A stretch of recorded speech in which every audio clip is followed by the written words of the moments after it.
اوه او جوش و خروشه بو لپارکا ناشنال مال ایال واشنطن گزیده تری 600,000 کس ده فستیوالا چاندا جیهانی یا سروژی ده آماده بون.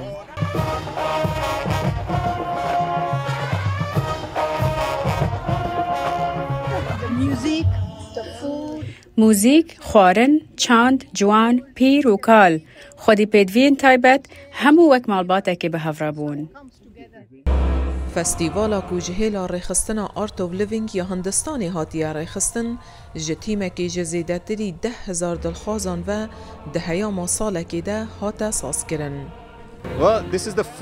اوه چوارمین خولا فستیوالا چاندا جیهانی سیج بری ویجی هبون دو جوانا لهنده بون و یک لألمانیا به تکرای نزدیکی 6 میلیون کس آماده بون و زیده تر جه ملیاره که بریا انترنت تماشا کرن.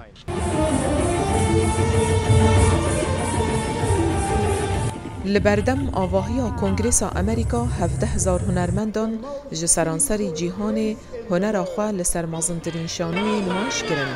هر واسا چندین فرماندارین ولایتان و سیاستوانان جی بجداری کرن. از بیجم اوه ججنا اوین جیان و پیشو برنا آشتیه لسرانسر جیهانه.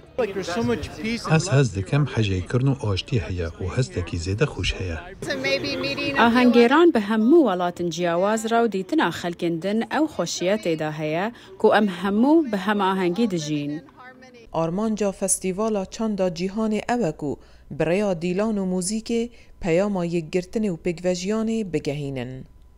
Make us realize that we are one family. جبوکو ام بزانن ام همو یک مالباتن و دا ام کلتور و شهرستانیت باشتر تی بگهن و ببینن.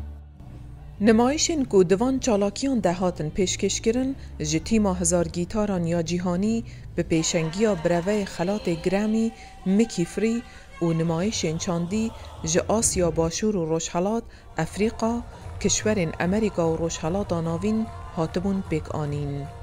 راپورتا سقیب الاسلام هیلین سندی دنگ امریکا واشنطن.